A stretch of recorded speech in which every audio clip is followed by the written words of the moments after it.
खऱ्या अर्थाने प्रभू आपला विश्वास योग्य आहे.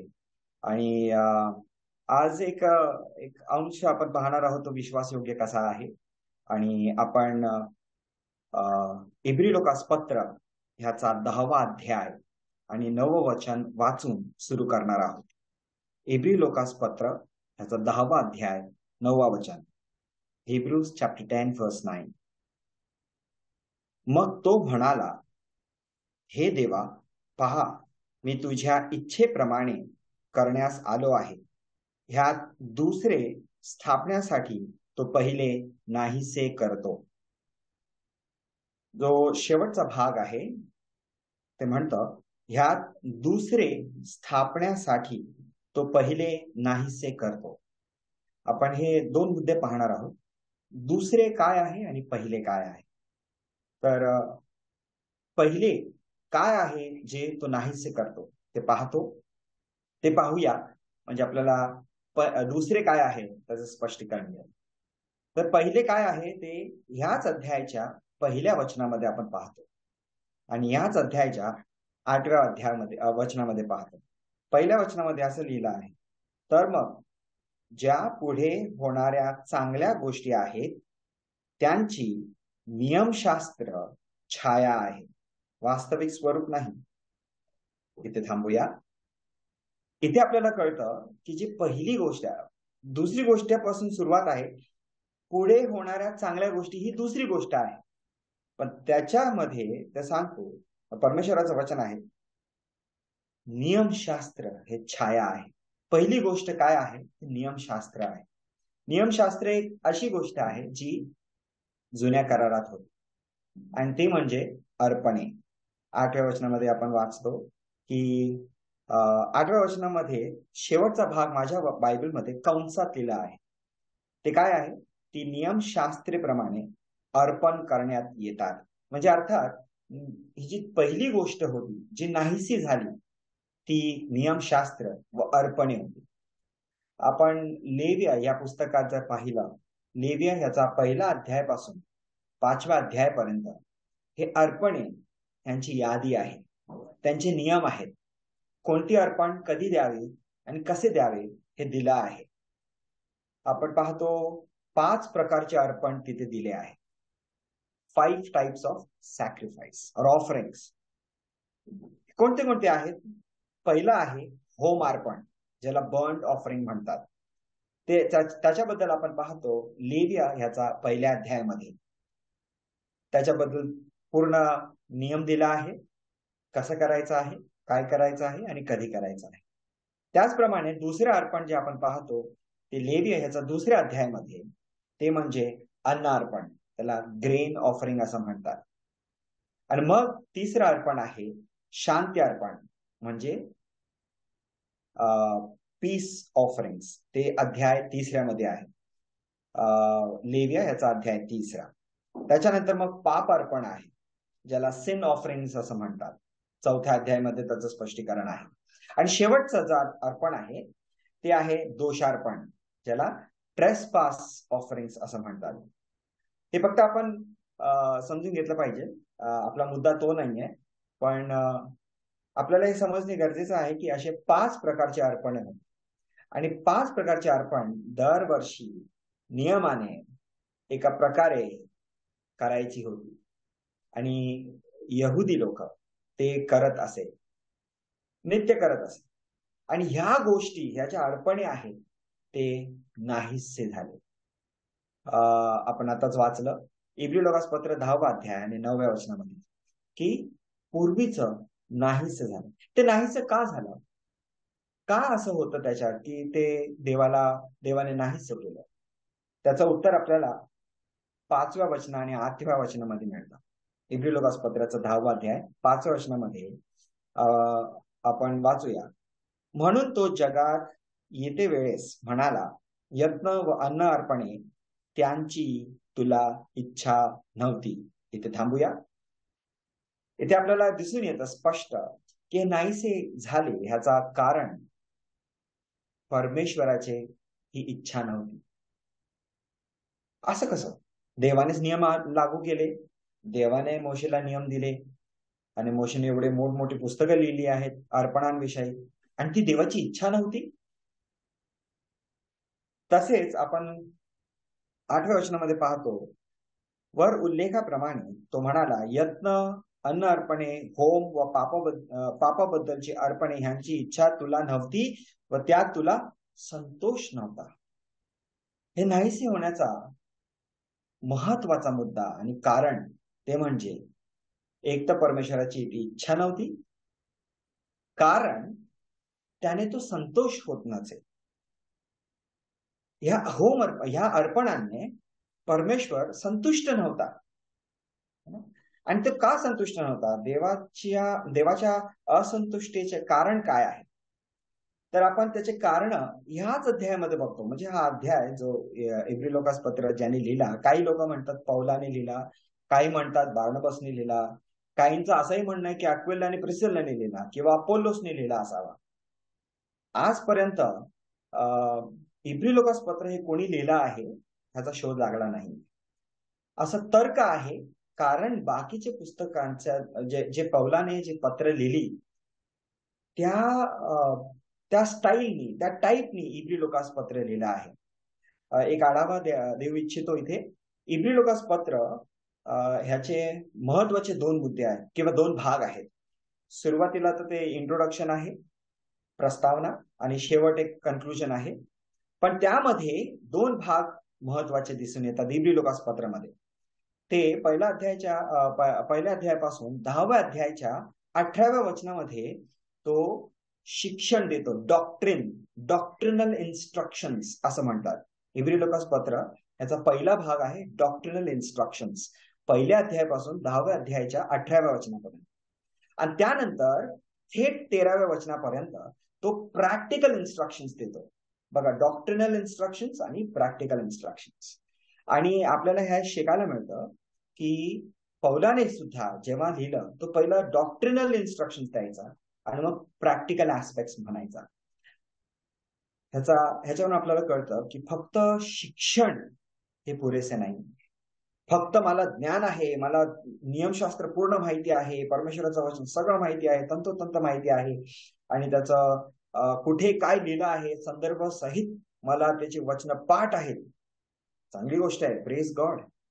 पण त्याचप्रमाणे पौलाचे पत्र असो किंवा इब्री लोकास पत्र, ह्याच्यात आपल्याला शिकायला मिळतं प्रॅक्टिकल ऍस्पेक्ट नसले. हे जर आपण आपल्या जीवनात लागू करत नसलो, हे शिक्षण जे आपल्याला मिळतं आहे ते आपण जीवनात लागू करत नसलो, तर त्या शिक्षणाला काही अर्थ नाही. परमेश्वराच्या वचनात एकीकडे लिहिलं आहे, नॉलेज ओनली पफेथ अप, म्हणजे ज्ञान फक्त फुगवते, जर आपण ते अंमलात आणलं नाही तर ते फक्त फुगणे आहे, तर काही अर्थ नाहीये त्याचा. तर असा भाग आहे. आणि जेव्हा हे वचन लिहिली गेली, आता आपण आपल्या मुद्द्याकडे परत येऊया. ही जी वचन लिहिली आणि अर्पणाविषयी जेव्हा म्हणतो हा जो लेखक आहे तो म्हणतो, देवाला हे जे अर्पणे होते, नियमशास्त्र होते, ही एकतर देवाची इच्छा नव्हती आणि त्यामुळे तो संतुष्ट नव्हता, आणि त्यामुळे हे नाहीसे केले. आता ते संतुष्ट का नव्हता त्याचा एक मुद्दा आहे. पहिल्या वचनामध्ये आपण पाहतो, आपण पहिलं वचन वाचूया. तर मग ज्या पुढे होणाऱ्या चांगल्या गोष्टी आहेत त्यांची नियमशास्त्र छाया आहे, वास्तविक स्वरूप नाही. म्हणून ते प्रतिवर्षी नित्य अर्पण केल्या जाणाऱ्या त्याच यज्ञांनी जवळ येणाऱ्यांचे, आता लक्षात द्या, जवळ येणाऱ्यांना पूर्ण करण्यास केव्हाही समर्थ नाही. देव का संतुष्ट नव्हता? त्याचं एक कारण आहे की ही अर्पणे मनुष्याला पूर्ण करत नव्हती. आपल्याला माहिती आहे, पापामुळे मनुष्य अपूर्ण झाला आहे, परमेश्वराच्या महिमेला खचला आहे, आणि अर्पणांनी मनुष्य पूर्ण होत नसेल. हा पहिला मुद्दा. दुसऱ्या वचनामध्ये आपल्याला दुसरा मुद्दा कळतो की आज परमेश्वर संतुष्ट का नव्हता. एक मुद्दा कळला आपल्याला, परमेश्वर असंतुष्ट का होता, कारण अर्पण आणि नियमशास्त्र मनुष्यांना पूर्ण करण्यास असमर्थ होते. त्यानंतर मग दुसरं आहे हे पुनरावृत्तीचे गरज होती. म्हणजे काय? म्हणजे परत परत करायची गरज होती, परत परत, नीड फॉर रेपिटेशन. दुसऱ्या वचनामध्ये आपण पाहतो प्रश्न आहे खरं म्हणजे दुसरं वचन वाचतं, ते समर्थ असते तर एकदा शुद्ध झालेल्या उपासकांना त्यानंतर पापाची भावना नसल्याने ते यत्न करणे बंद झाले नसते काय? ह्याचा अर्थ तो पूर्ण होत नव्हतं आणि हे वारंवार दरवर्षी सारखं सारखं करायची गरज होती, पुनरावृत्तीची गरज होती. आणि म्हणून परमेश्वराला हे वीट आलेला, हे पुन्हा पुन्हा वर्षानुवर्ष तेच तेच तेच तेच रीतिरिवाज झाला, नाही का? आज आपण जगात बघतो ना आपल्या भोवती, खरं तर आपल्या कित्येक वेळेस तर आपल्या मंडळीत आपण रीतिरिवाज प्रमाणे चालतो. रीतिरिवाज नकोय परमेश्वराला रीतिरिवाज नको आहे आणि म्हणून तो संतुष्ट नाही. तिसरं कारण आता बघूया. ही जी अर्पणे होती ती पापांची आठवण करून देत होती. तिसऱ्या वचनामध्ये दिला आहे, परंतु त्या यत्नांमुळे वर्षानुवर्षे पापांची आठवण होत होती. अरे बापरे, कसं काय? अर्पणे, जेव्हा जेव्हा आपण अर्पण करतो तेव्हा खरं तर आपण आपले पापी आहोत आणि आपल्या पापांची आपण आठवण करतो. इथे देवाची आठवण. उपासना कशी असावी? उपासना देवाकडे एक चित्ताने बघणे, देवाचे गुण पाहणे आणि त्याचा गौरव करणे, हे उपासना आहे. पण इथे उपासना उलटीच झाली. उपासनेत हे अर्पण देऊन आपण किती पापी आहोत आणि आपली पाप आठवण करणे, आणि ह्यामुळे परमेश्वर संतुष्ट नव्हता. आज देखील आपण जर उपासना करतो आणि उपासनेत आपण आपण किती पापी आहोत, मी किती पापी होतो, मी काय काय करायचो, मी कसा कसा होतो, ह्याची जर आठवण करत राहिलो तर देव संतुष्ट होत नाही. बंधुजन, उपासना कशी असते? परमेश्वराचे गुणगान गाणे, ही आहे उपासना. आणि इथे ते चुकत होते. अर्पण देण्यात ते स्वतःवरती फोकस होते, सेल्फ सेंटर्ड होते, गॉड सेंटर्ड नव्हते, आणि म्हणून देव संतुष्ट नव्हता. आता कारण घेऊया. चौथं कारण आहे वचन चौथ्यामध्ये, कारण बैलांचे व बकऱ्यांचे रक्त पापे दूर करण्यास असमर्थ आहे. खरंय, आजही बकरा कापला, पापे दूर होणार आहेत? नाही. बैलांचे व बकऱ्यांचे रक्त आपल्याला आपल्या पापापासून किंवा पापाला आपल्यापासून दूर करू शकत नव्हते. आणि त्यामुळे जेव्हा जेव्हा बलिदान व्हायचे तेव्हा तेव्हा परमेश्वर बघायचा आणि असंतुष्ट व्हायचा. कारण या रक्ताने, या बैलांच्या रक्ताने किंवा या बकऱ्यांच्या रक्ताने मनुष्यांचे पापे दूर होत नसे, आणि ह्याचा देवाला वीट आहे. आणि म्हणून देव ह्या गोष्टींना नाहीसे करायचा ठरवलं. ह्याच्यात देवाची इच्छा नव्हती. आणि म्हणून पहिल्या वचनामध्ये आपण जर पाहिलं, सुरुवातीला आपण वाचलं, नियमशास्त्र काय आहे? ही छाया आहे. परमेश्वराने छाया दिली आणि ती छाया आहे, पण ती वास्तविक स्वरूप नाही. आणि छायेत आपण कधी पण खुश होतो का? आता उदाहरणार्थ, जर मी अपेक्षा करतोय ब्रदर एबनेझर तडके घरी येणार आहे, दार उघडलं तर त्यांची सावली मला दिसली, मी खुश होतो, अरे वा, आता येत आहेत. पण ते सावलीमध्ये मी रमतो का? त्या सावलीला जेवण घालणार, त्या सावलीशी बोलणार नाही. सावलीमध्ये, त्या छायेमध्ये मला संतुष्टी नाही. माझी संतुष्टी कशात आहे?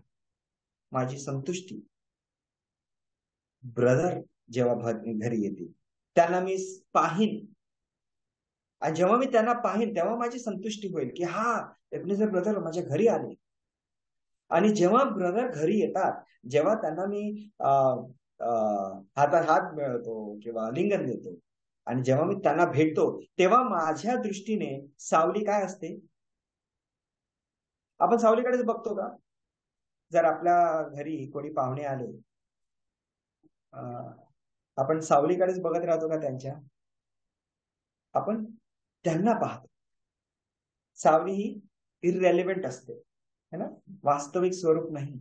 आणि नियमशास्त्र व अर्पण हे सावली होती त्या वास्तविक स्वरूपाची. आणि म्हणून परमेश्वराला त्याच्यात संतुष्टी नव्हती, है ना. एक सध्या आता मी एक पुस्तक वाचत आहे, द पासर्स थ्रू. कालच ज्यांनी डिवोशन घेतलं, अंकल थॉमसन बी थॉमस, त्यांनी लिहिलेलं एक पुस्तक आहे, इब्री लोकास पत्राबद्दल आहे. आणि त्यांच्यात त्यांनी उल्लेख केलाय गथरी नावाच्या व्यक्तीचा. तो म्हणतो, a shadow can never claim to be a complete revelation of its object. At best, it can give only the barest outline of reality. Moreover, once the true form has been seen, the shadow becomes irrelevant. थोडक्यात, सावली ही वास्तविक वस्तू नव्हे, नाही का. ती जास्तीत जास्त काय सांगते, एक आउटलाईन देते. वास्तविक वस्तू कशी असावी त्याचा एक आउटलाईन देते, नाही का, आढावा देते. पण जेव्हा ती वास्तविक वस्तू किंवा वास्तविक व्यक्ती समोर येते, तेव्हा सावली इररेलेव्हंट बनते. सावलीचा काही अर्थ नाही राहत, आणि म्हणून ती नाहीशी होते. आणि आपण आपला फोकस आता वास्तविक स्वरूपात आहे. तर आपण बोलूया वास्तविक स्वरूप काय आहे. जे पहिल्या वचनामध्ये, पहिलं वचन जे आपण वाचलं इब्री लोकास पत्राचं 10वा अध्याय 9व्या वचनामध्ये, आपण पाहिलं की दुसरं ते स्थापण्यासाठी पहिले नाहीसे झाले. आता दुसरं काय आहे? दुसरं पुढच्याच वचनात आहे, 10व्या वचनामध्ये. 10वं वचन आपण वाचूया. त्या इच्छेने आपण येशू ख्रिस्ताच्या एकदा झालेल्या देहार्पणाद्वारे पवित्र केलेले आहोत. अर्पणे करत होतो, पण आता वास्तविक स्वरूप, वास्तविक सत्य आपल्या समोर आलं आहे, आणि ते म्हणजे प्रभू येशू ख्रिस्त. प्रभू येशू ख्रिस्त आणि त्याचं देहार्पण हे वास्तविक सत्य आहे. आणि ह्याच्यात प्रभू परमेश्वर संतुष्ट आहे. ते का आहे? तर पहिलं आपण पाहतो, पहिलंच ह्या वचनाचा सुरुवातच आपण वाचतो, त्या इच्छेने. कोणाच्या इच्छेने? परमेश्वराच्या इच्छेने, नाही का. आपण आता पाहिलं, छाया पाहिली, नियमशास्त्र ही देवाची इच्छा होती का? नाही. पण प्रभू येशू ख्रिस्त देवाची इच्छा आहे, नाही का. इब्री लोकास पत्र 10व्या वचनामध्ये आपण पाहतो की त्या इच्छेने, देवाच्या इच्छेने प्रभू येशू ख्रिस्त आपल्यासाठी मरण पावला. एफिसकरास पत्राचा पहिला अध्याय आणि 5वं वचन जर वाचलं, आपण वाचूया. एफिसकरास पत्र त्याचा पहिला अध्याय 5वं वचन असं म्हणतं, त्याने अर्थात देवाने आपल्या मनाच्या सत्संकल्पाप्रमाणे, इथे थांबूया आपण. देवाने आपल्या, पुढे लिहिलं आहे, प्रभू येशू ख्रिस्त आपल्याला आपल्यासाठी मरण पावला, पण किंवा आपल्याला दत्तक घेतलंय प्रभूने, त्या वचनात लिहिलं आहे. ते कसं झालं? देवाच्या सत्संकल्पाप्रमाणे. म्हणजे देवाने योजलं आणि त्याने स्वखुशीने आपल्याला दत्तक घेतलं आहे, स्वखुशीने आपल्या प्रभू येशू ख्रिस्त दिला आहे. प्रभू त्याच्या परमेश्वराच्या इच्छेने आला आहे, आणि म्हणून परमेश्वर संतुष्ट आहे, है ना. तर आपल्या मनाच्या सत्संकल्पाप्रमाणे आपल्याला येशू ख्रिस्ताच्या द्वारे स्वतःचे दत्तक होण्याकरता प्रेमाने पूर्वीच किंवा आगाऊ नेमले आहे. हे वचन आहे एफेसकरास पत्र पहिला अध्याय 5 वचन. सांगायचा मुद्दा हा की परमेश्वरात ख्रिस्तात संतुष्ट का आहे? तर तो परमेश्वराच्या इच्छेने आला आहे, नाही का. आणि ही साक्ष परमेश्वराने दिली. मत्तयाचा 3रा अध्याय आणि 17व्या वचनामध्ये आपण पाहतो, सगळ्यांनाच माहिती आहे. प्रभू काय म्हणतो? आणि पहा, आकाशातून अशी वाणी झाली की हा माझा पुत्र मला परमप्रिय आहे. तिथे थांबला नाही, तू काय बोलला पुढे? ह्याच्या विषयी मी संतुष्ट आहे. परमेश्वर प्रभू येशू ख्रिस्तामध्ये संतुष्ट आहे. नियमशास्त्रामध्ये संतुष्ट नव्हता, कारण ते त्याची इच्छा नव्हती. पण प्रभू येशू ख्रिस्त परमेश्वराच्या सत्संकल्पाप्रमाणे, त्याच्या योजनेप्रमाणे, आपल्या हितासाठी आणि त्याच्या इच्छेने आला आणि मरण पावला आणि देह अर्पण दिलं, नाही का. लक्षात घ्या, जेव्हा सृष्टी झाली, सृष्टी निर्माण केली, उत्पत्तीचा पहिल्या अध्यायामध्ये आपण पहा, प्रत्येक गोष्ट जेव्हा बनवली, परमेश्वर काय बोलला? चांगले आहे. परंतु मनुष्यांना जेव्हा बनवला तेव्हा तो काय बोलला? फार चांगले आहे. उत्पत्ती पहिला अध्याय 31व्या वचनामध्ये आपण पाहतो, मनुष्याला बनवल्यावर परमेश्वर बोलला फार चांगले आहे. तो त्याला आनंद झाला. परंतु फक्त प्रभू येशू ख्रिस्तामध्ये तो म्हणतो मी संतुष्ट आहे. प्रभू येशू ख्रिस्त सर्वात श्रेष्ठ आहे आणि फक्त तोच परमेश्वराला संतुष्ट करू शकतो. आणि का? कारण देवाच्या इच्छेप्रमाणे, आता बघा, आता त्याच्या इच्छेप्रमाणे तो आला आणि जशी अर्पणे व्हायला पाहिजे होती तशी अर्पणे प्रभू येशू ख्रिस्ताने दिली. अर्पण फार विशेष गोष्ट आहे, आपल्याला माहिती आहे. रक्त सांडे वाचून पाप विमोचन नाही, तर अर्पणे आपल्याला विशेष आहे. आणि जशी परमेश्वराची इच्छा होती तशा प्रकारे प्रभूचे अर्पण झाले. त्याने आपल्याला त्याचे रक्त सांडून पवित्र केले. बैलाचे आणि बकऱ्याचे रक्त आपल्याला पापापासून दूर नाही करत. आपण पहिले योहानाचा पहिला अध्याय आणि 7व्या वचनामध्ये आपण पाहतो, ते लिहिलं आहे, आणि त्याचा पुत्र येशू ख्रिस्त याचे रक्त आपल्याला सर्व पापांपासून शुद्ध करते.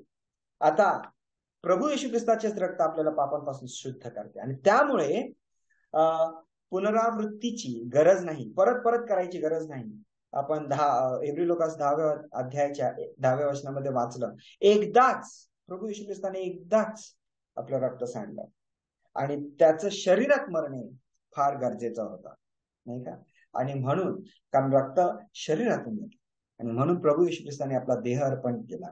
आणि 5व्या वचनामध्ये आपण पाहतो, इब्री लोकास पत्र 10वा अध्याय 5वं वचन, तू माझ्यासाठी शरीर तयार केले. प्रभू येशू ख्रिस्ताचं शरीरात मरणे फार गरजेचं होतं, कारण आपल्यासाठी तो एकमेव असा योग्य व्यक्ती आहे जो परमेश्वराला संतुष्ट करू शकतो, दुसरा कोणी नाही. शेवटचं एक वचन वाचूया आणि समाप्त करूया. पेत्राचे पहिले पत्र ह्याचा पहिला अध्याय आणि 18 आणि 19 आपण वाचूया.